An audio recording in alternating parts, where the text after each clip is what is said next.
positive transformation in the last 10 years. The people of India are looking ahead to the future with hope and optimism. With the blessings of the people, when our government, under the visionary and dynamic leadership of Honorable Prime Minister Shri Narendra Modi, assumed office in 2014, the country was facing enormous challenges. With Sabka Saath, Sabka Vikas as its mantra, the government overcame those challenges in right earnest. Structural reforms were undertaken. Pro-people programs were formulated and implemented promptly. Conditions were created for more opportunities for employment and entrepreneurship. The economy got a new vigor. The fruits of development started reaching the people at scale. The country got a new sense of purpose and hope. Naturally, the people blessed the government with a bigger mandate. In the second term, our government, under the leadership of Honorable Prime Minister, doubled down on its responsibilities to build a prosperous country with comprehensive development of all people and all regions. Our government strengthened its mantra to Sabka Saath, Sabka Vikas and Sabka Vishwas. Our development philosophy covered all elements of inclusivity, namely social inclusivity through coverage of all strata of the society, and geographical inclusivity through development of all regions of the country. With the whole of nation approach of Sabka Prayas, the country overcame the challenges of once-in-a-century pandemic, took long strides towards Atmanirbhar Bharat, committed to Panch Pran, and laid solid foundations for the Amrit Kal. As a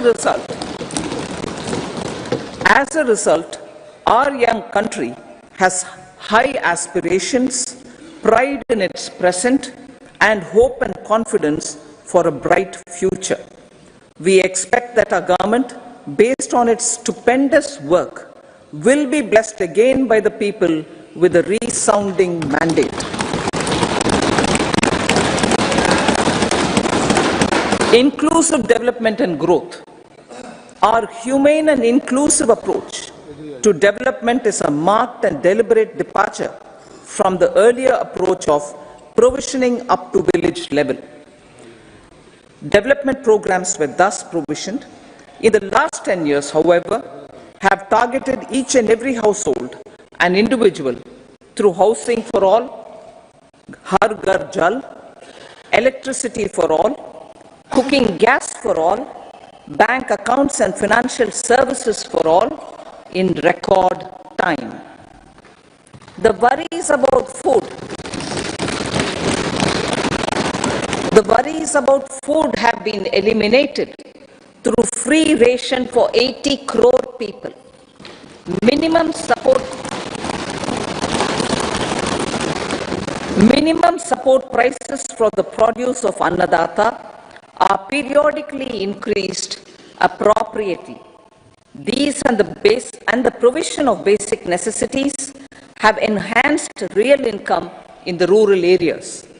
Their economic needs could be addressed, thus spurring growth and generating jobs. Social justice. Our government is working with an approach to development that is all-round, all-pervasive, and all-inclusive. Sarvangin, Sarvasparshi, or Sarvasamaveshi. It covers all castes and people at all levels. We are working to make India a Vikasit Bharat by 2047. For achieving that goal, we need to improve people's capability and empower them. Previously, social justice was mostly a political slogan. For our government, social justice is an effective and necessary governance model. The saturation approach of covering all eligible people is the true and comprehensive achievement of social justice. This is secularism in action, reduces corruption,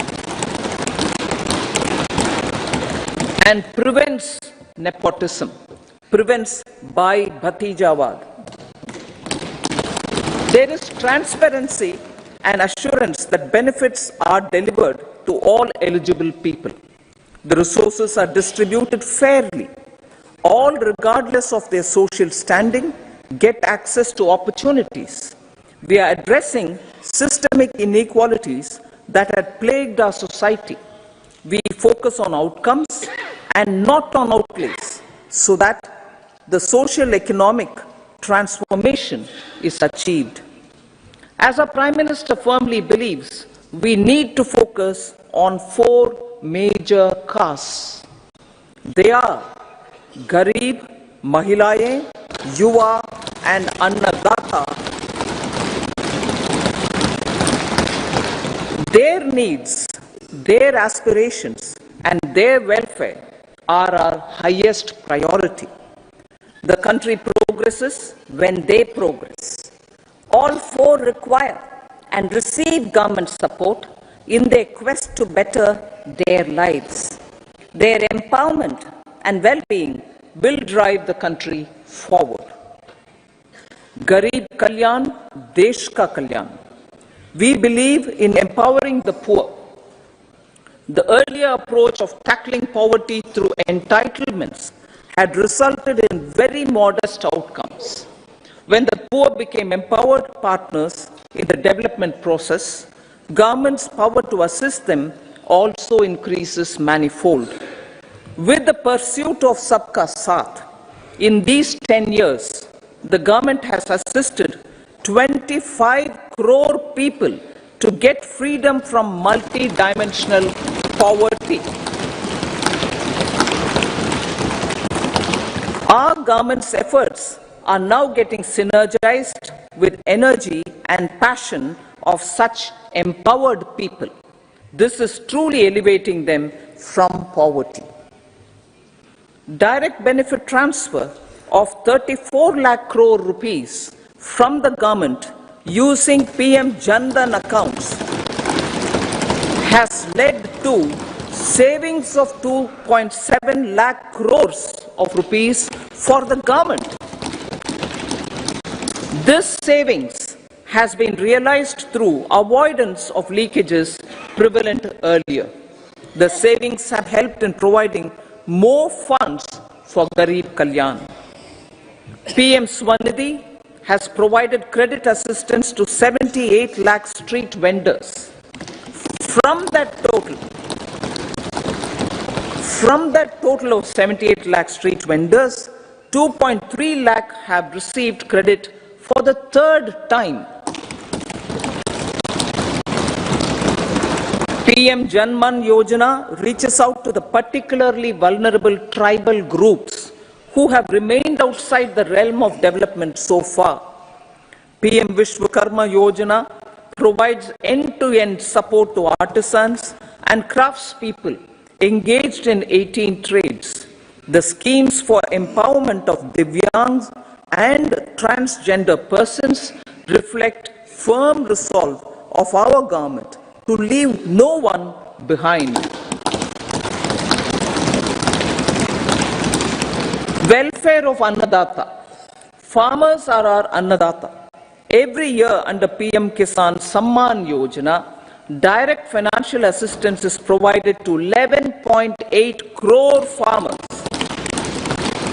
including marginal and small farmers.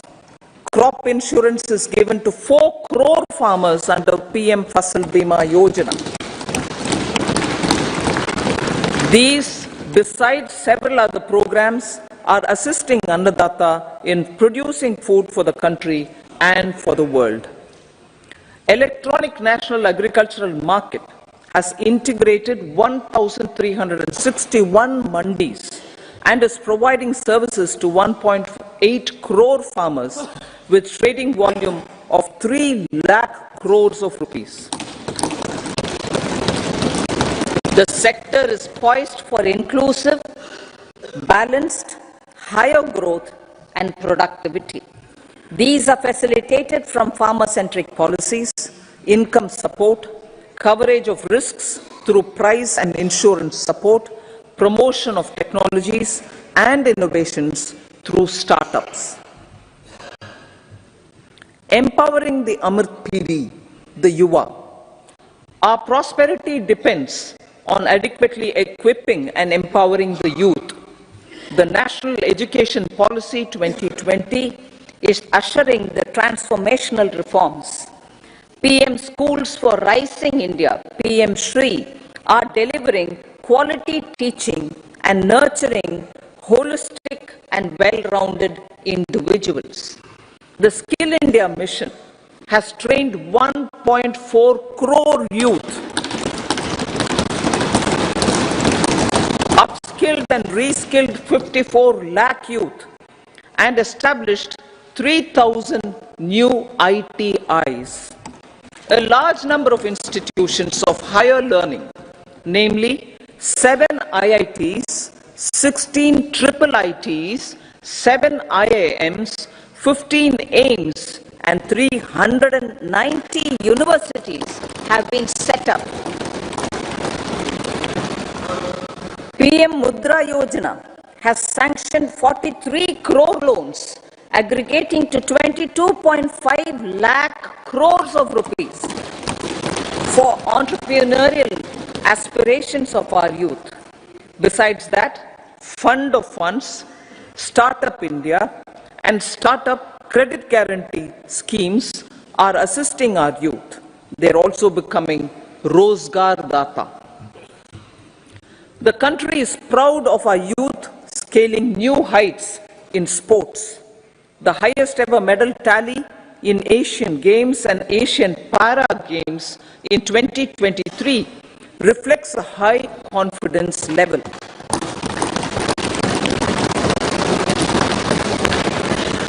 Chess prodigy and our #1 ranked player Pragyananda put up a stiff fight against the reigning world champion Magnus Carlsen in 2023. Today, India has over 80 chess grandmasters compared to little over 20 in 2010. Momentum for Nari Shakti. The empowerment of women through entrepreneurship, ease of living, and dignity for them has gained momentum in these 10 years. 30 crore Mudra Yojana loans have been given to women entrepreneurs. Female enrollment in higher education has gone up by 28% in 10 years. In STEM courses, girls and women constitute 43% of enrollment, one of the highest in the world. All these measures are getting reflected in the increasing participation of women in workforce. Making triple talaq illegal, reservation of 1/3 seats for women in the Lok Sabha and state assemblies, and giving over 70% houses under PM Awas Yojana in rural areas to women, and giving over 70% houses under PM Awas Yojana in rural areas to women as sole or joint owners have enhanced their dignity. Exemplary track record of governance, development and performance.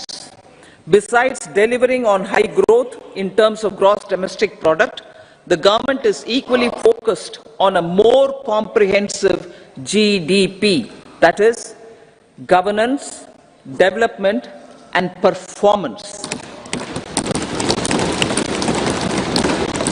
Our government has provided transparent, accountable, people-centric and prompt, trust-based administration with citizen-first and minimum government, maximum governance approach. The impact of all-round development is discernible in all sectors. There is macroeconomic stability, including in the external sector. Investments are robust. The economy is doing well. People are living better and earning better, with even greater aspirations for future. Average real income of the people has increased by 50%. Inflation is moderate.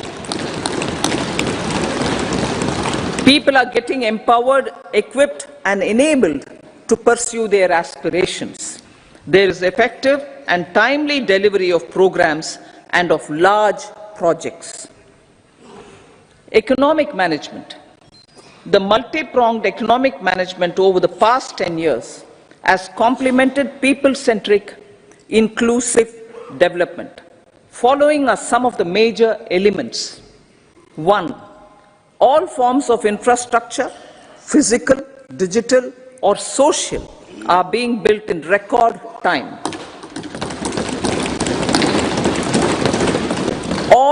Number 2, all parts of the country are becoming active participants in economic growth. Number 3, digital public infrastructure, a new factor of production as in the 21st century, is instrumental in formalization of the economy. Number 4, goods and services tax has enabled one nation, one market, one tax. Tax reforms have led to deepening and widening of tax base. Number 5, strengthening of the financial sector has helped in making savings, credit, and investments more efficient. Number 6, GIFT, IFSC, and the Unified Regulatory Authority, IFSCA, are creating a robust gateway for global capital and financial services for the economy. Number 7, proactive inflation management has helped keep inflation within the policy band. Now, the global context, Honorable Speaker, sir. Geopolitically, global affairs are becoming more complex and challenging with wars and conflicts. Globalization is being redefined with reshoring and friendshoring, disruption and fragmentation of supply chains, and competition for critical minerals and technologies. A new world order is emerging after the COVID pandemic. India assumed the G20 presidency during very difficult times for the world. The global economy was going through high inflation, high interest rates, low growth, very high public debt, low trade growth, and climate changes. The pandemic has led to a crisis of food, fertilizer, fuel, and finances for the world, while India successfully navigated its way. The country showed the way forward and built consensus on solutions for those global problems. The recently announced India-Middle East-Europe economic corridor is a strategic and economic game changer for India and others. In the words of Honorable Prime Minister, the corridor, and I quote, will become the basis of world trade for hundreds of years to come, and history will remember that this corridor was initiated on Indian soil, unquote. Vision for Vikasit Bharat. Our vision for Vikasit Bharat is that of prosperous Bharat in harmony with nature, with modern infrastructure, and providing opportunities for all citizens and all regions to reach their potential. With confidence arising from strong and exemplary track record of performance, and progress. Earning Sabka Vishwas, the next 5 years will be years of unprecedented development and golden moments to realize the dream of developed India by 2047. The trinity of demography, democracy, and diversity, backed by Sabka Prayas, has the potential to fulfill aspirations of every Indian. As Honorable Prime Minister in his Independence Day address to the nation mentioned, I quote, "There is no dearth of opportunities, as many opportunities as we want. The country is capable of creating more opportunities. Sky is the limit," unquote. Strategy for Amrit Kal. Our government will adopt economic policies that foster and sustain growth, facilitate inclusive and sustainable development, improve productivity, create opportunities for all, help them enhance their capabilities, and contribute to generation of resources to power investments and fulfill aspirations. Guided by the principle, reform, perform, and transform, the government will take up next generation reforms and build consensus with the states and stakeholders for effective implementation. It is an important policy priority for our government to ensure timely and adequate finances, relevant technologies, and appropriate training for the micro, small, and medium enterprises, MSMEs, to grow and also compete globally. Orienting the regulatory environment to facilitate their growth will be an important element of this policy mix. Aligning with the Panchamrit goals, our government will facilitate sustaining high and more resource-efficient economic growth. This will work towards energy security in terms of availability, accessibility, and affordability. For meeting the investment needs, our government will prepare the financial sector in terms of size, capacity, skills, and regulatory framework. Aspirational Districts Program. Our government stands ready to assist the states in faster development of aspirational districts and blocks, including generation of ample economic opportunities. Development of the East. Our government will pay utmost attention to make the eastern region and its people a powerful driver of India's growth.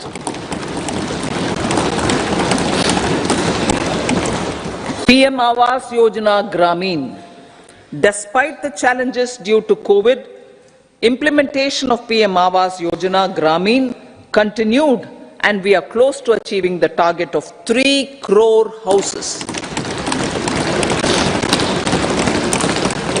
2 crore more houses will be taken up in the next 5 years to meet the requirement arising from increase in the number of families.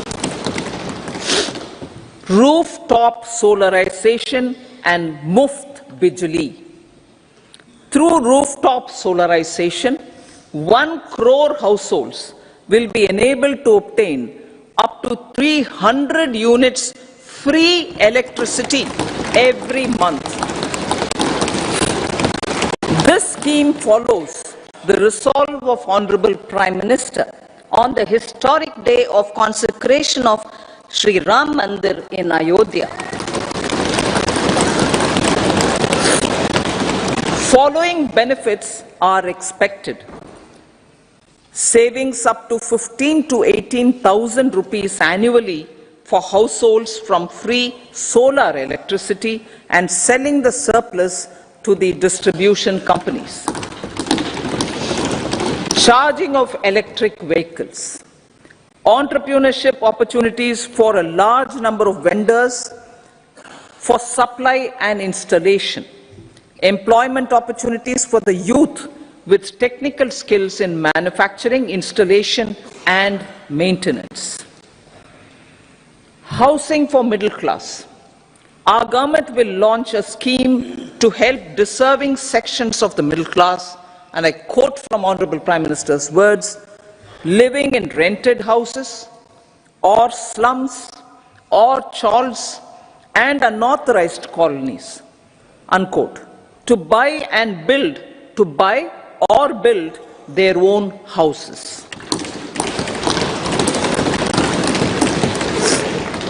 Medical colleges. Several youth are ambitious to get qualified as doctors. They aim to serve our people through improved healthcare services. Our government plans to set up more medical colleges by utilizing the existing hospital infrastructure under various departments. A committee for this purpose will be set up to examine the issues and make relevant recommendations.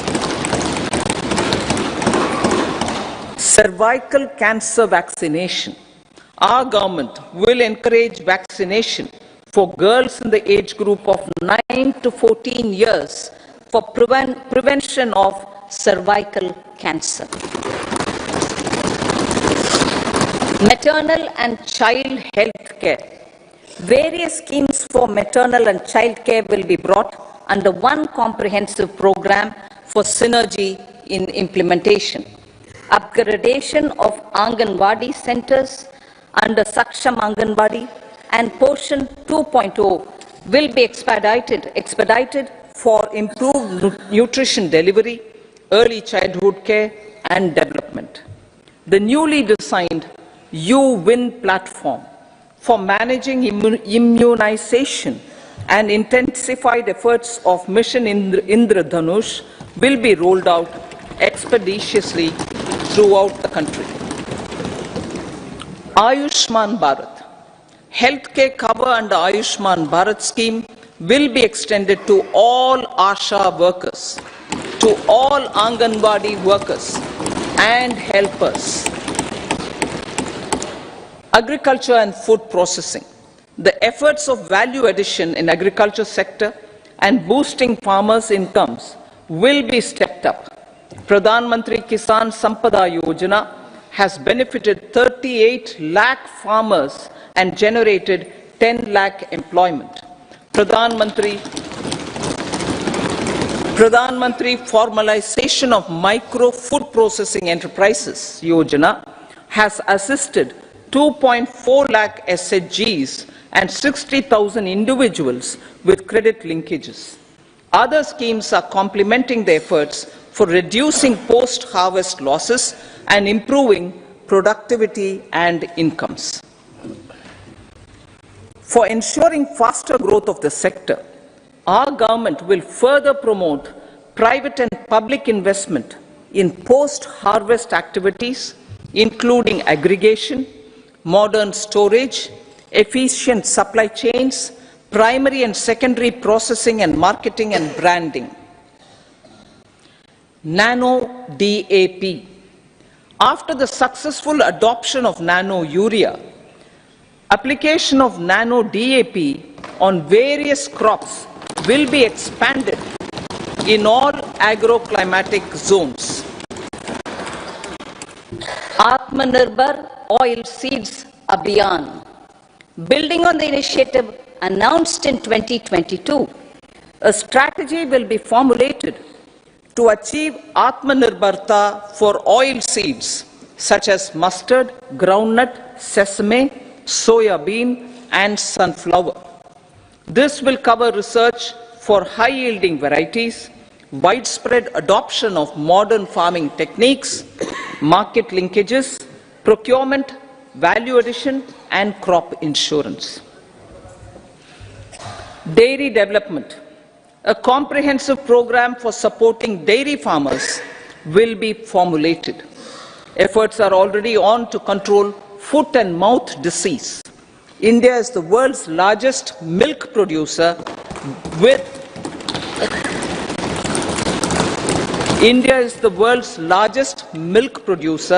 but with low productivity of milch animals. The program will be built on the success of existing schemes such as Rashtriya Gokul Mission, National Livestock Mission, and infrastructure development funds for dairy processing and animal husbandry. Matsya Sampada. It was our government which set up a separate department for fisheries, realizing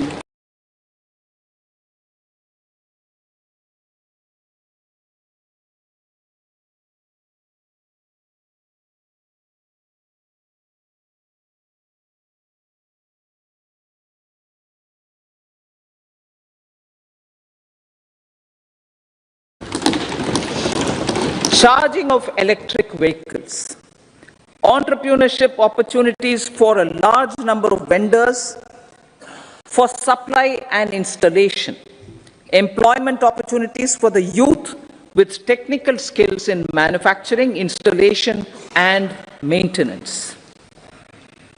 Housing for middle class.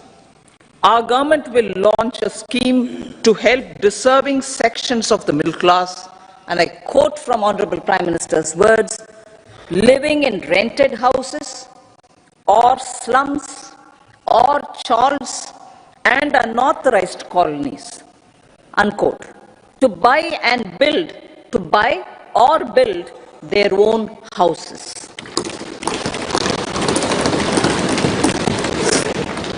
Medical colleges.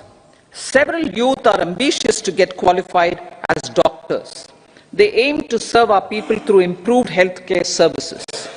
Our government plans to set up more medical colleges by utilizing the existing hospital infrastructure under various departments. A committee for this purpose will be set up to examine the issues and make relevant recommendations. Cervical cancer vaccination. Our government will encourage vaccination for girls in the age group of 9 to 14 years for prevention of cervical cancer. Maternal and child health care. Various schemes for maternal and child care will be brought under one comprehensive program for synergy in implementation. Upgradation of Anganwadi centers under Saksham Anganwadi and Poshan 2.0 will be expedited for improved nutrition delivery, early childhood care and development.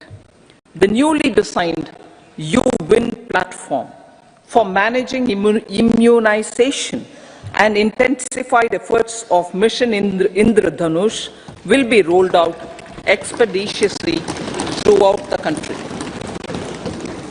Ayushman Bharat. Healthcare cover under Ayushman Bharat scheme will be extended to all ASHA workers, to all Anganwadi workers and helpers. Agriculture and food processing. The efforts of value addition in agriculture sector and boosting farmers' incomes will be stepped up. Pradhan Mantri Kisan Sampada Yojana has benefited 38 lakh farmers and generated 10 lakh employment. Pradhan Mantri Formalization of Micro Food Processing Enterprises Yojana has assisted 2.4 lakh SHGs and 60,000 individuals with credit linkages. Other schemes are complementing the efforts for reducing post-harvest losses and improving productivity and incomes. For ensuring faster growth of the sector, our government will further promote private and public investment in post-harvest activities, including aggregation, modern storage, efficient supply chains, primary and secondary processing and marketing and branding. Nano DAP. After the successful adoption of nano urea, application of nano DAP on various crops will be expanded in all agroclimatic zones. Atmanirbhar Oil Seeds Abhiyan. Building on the initiative announced in 2022, a strategy will be formulated to achieve Atmanirbharta for oil seeds such as mustard, groundnut, sesame, soya bean, and sunflower. This will cover research for high-yielding varieties, widespread adoption of modern farming techniques, market linkages, procurement, value addition, and crop insurance. Dairy development. A comprehensive program for supporting dairy farmers will be formulated. Efforts are already on to control foot and mouth disease. India is the world's largest milk producer with India is the world's largest milk producer, but with low productivity of milch animals. The program will be built on the success of existing schemes such as Rashtriya Gokul Mission, National Livestock Mission, and infrastructure development funds for dairy processing and animal husbandry. Matsya Sampada. It was our government which set up a separate department for fisheries, realizing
a separate department for fisheries, realizing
Blue Economy 2.0.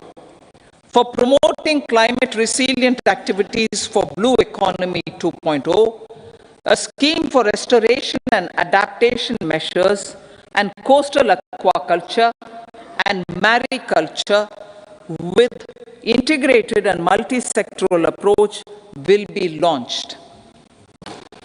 Comprehensive development of tourist centers.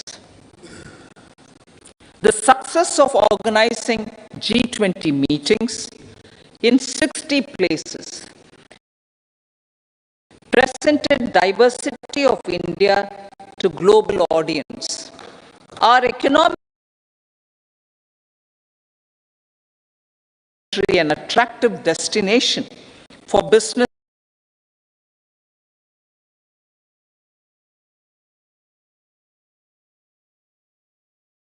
tourism. Our middle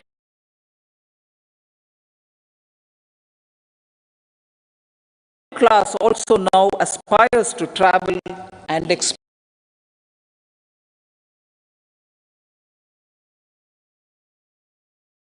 including spiritual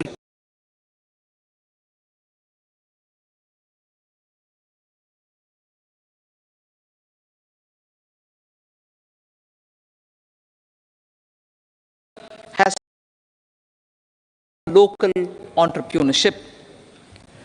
States will be encouraged to take up comprehensive development of iconic tourist centers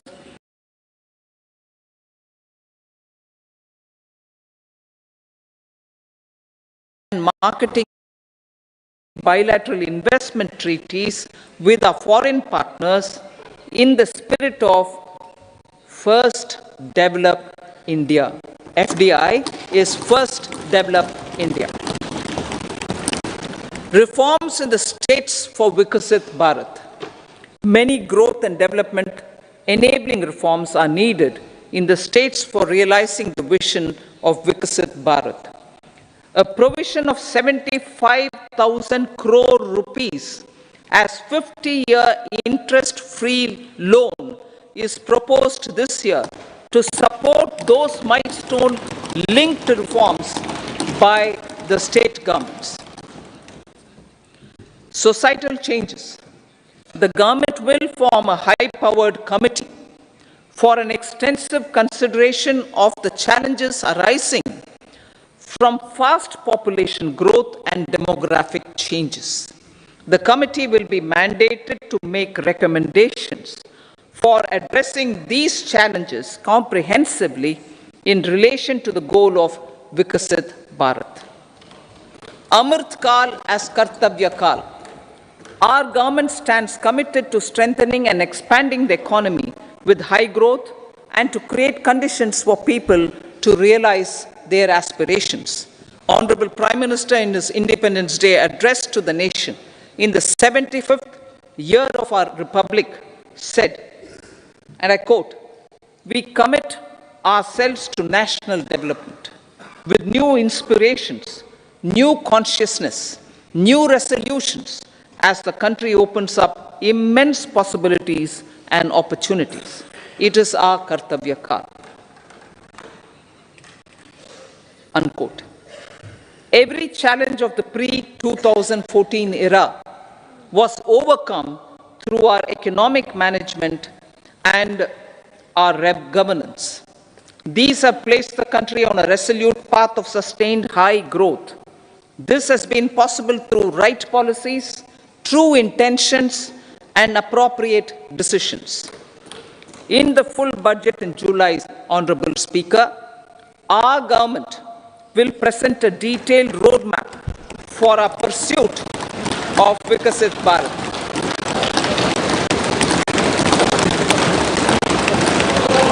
Revised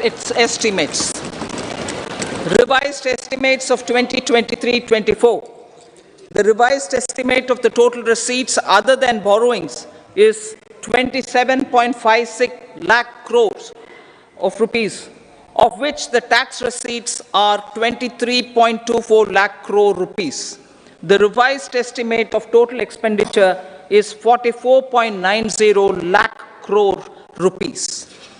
The revenue receipts at 30.3 3 lakh crore rupees are expected to be higher than the budget estimate, reflecting strong growth momentum and formalization in the economy. The revised estimate of the fiscal deficit is 5.8% of GDP, improving on the budget estimate, notwithstanding moderation in the nominal growth estimates.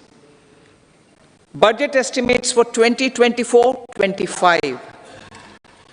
Coming to the year 2024-25, the total receipts other than borrowings and total expenditure are estimated at 30.80 and 47.66 lakh crore rupees respectively. The tax receipts are estimated at 26.02 lakh crore rupees.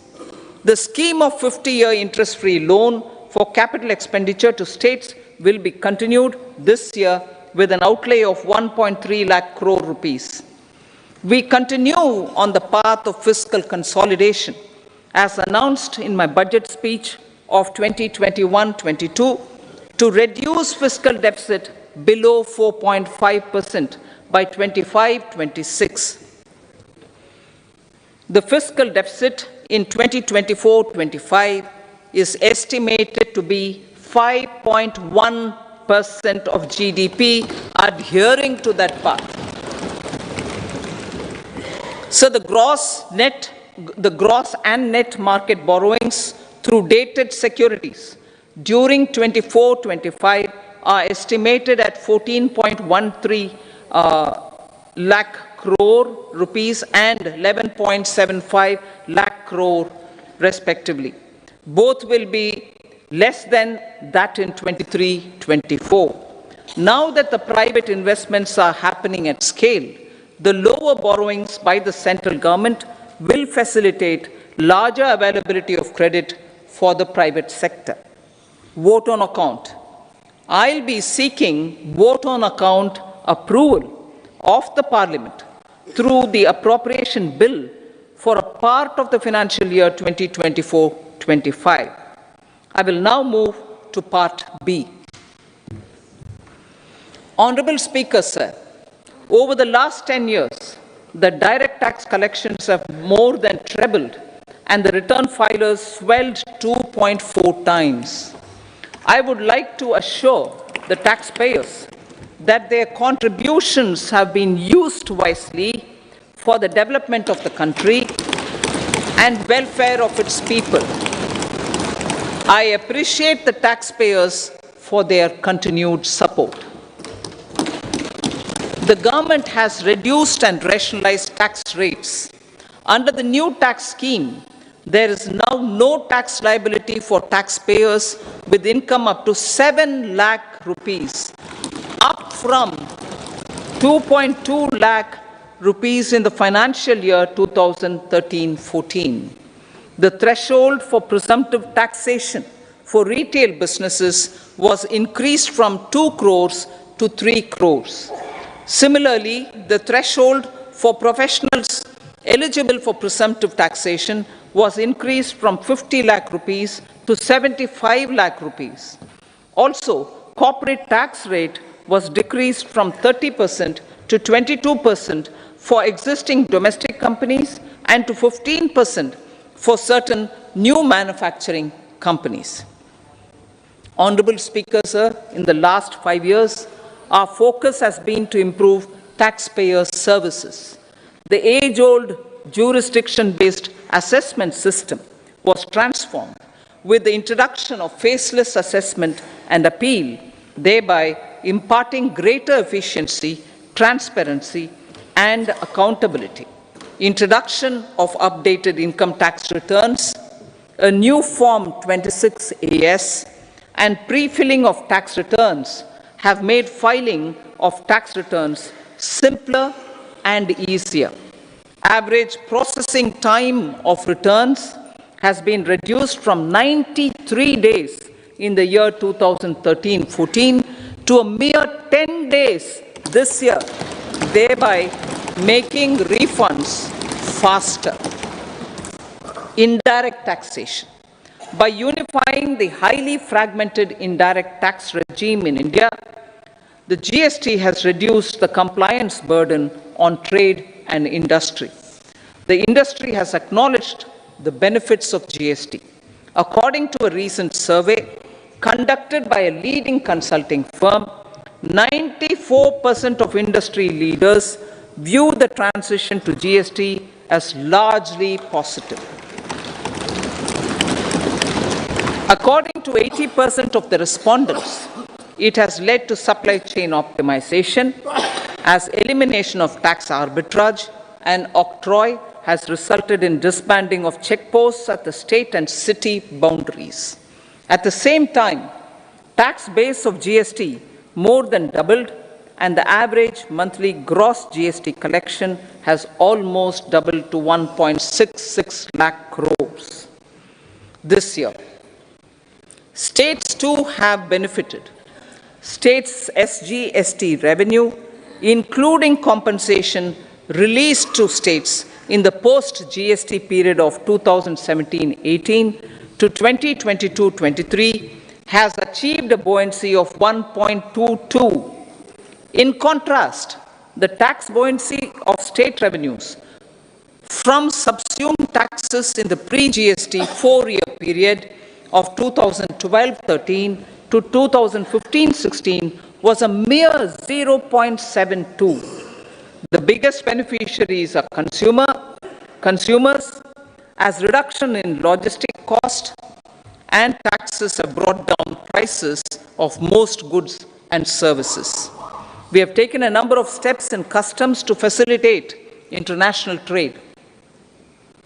As a result, the import release time declined by 47% to 71 hours at inland container depots, by 28% to 44 hours at air cargo complexes, and by 27% to 85 hours at seaports over the last 4 years since 2019, when the national time release studies were first started. Tax proposals. As for tax proposals, in keeping with the convention, I do not propose to make any changes relating to taxation and propose to retain the same tax rates for direct and indirect taxes, including import duties. However, certain tax benefits to startups and investments made by sovereign wealth or pension funds, as also tax exemption on certain income of some IFSC units, are expiring on 31/3/2024. To provide continuity in taxation, I propose to extend the date to 31/3/2025. Moreover, in line with the government's vision to improve ease of living and ease of doing business, I wish to make an announcement to improve taxpayer services. There are a large number of petty, non-verified, non-reconciled, or disputed direct tax demands, many of them dating as far back as 1962, which continue to remain on the books, causing anxiety to honest taxpayers and hindering refunds of subsequent years. Honorable Speaker, sir, I propose to withdraw such outstanding direct tax demands up to 25,000 rupees pertaining to the period up to financial year 2009-10 and up to 10,000 rupees for financial years 2010-11 to 2014-15. This is expected to benefit about 1 crore taxpayers. 1 crore taxpayers would benefit out of this. Economy then and now.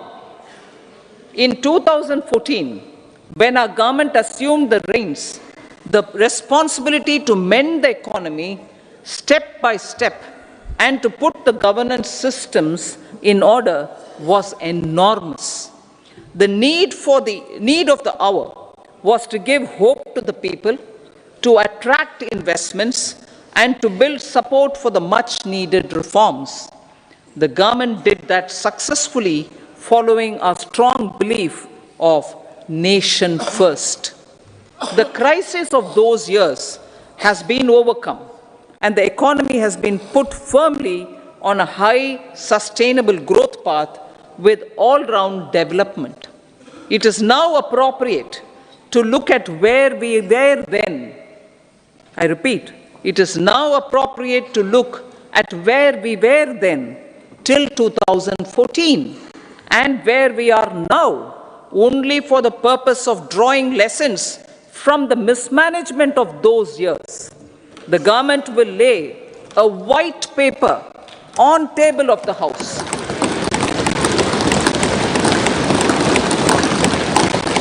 The exemplary track record of governance, development and performance, effective delivery and Jan Kalyan has given the government trust, confidence and blessings of the people to realize whatever it takes, the goal of Vikasit Bharat with good intentions, true dedication and hard work in the coming years and decades.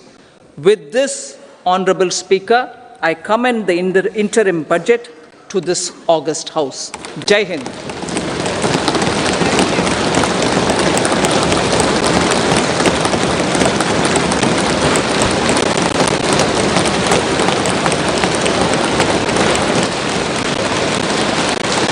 Item number 2 Shrimati Nirmala Sitharaman ji.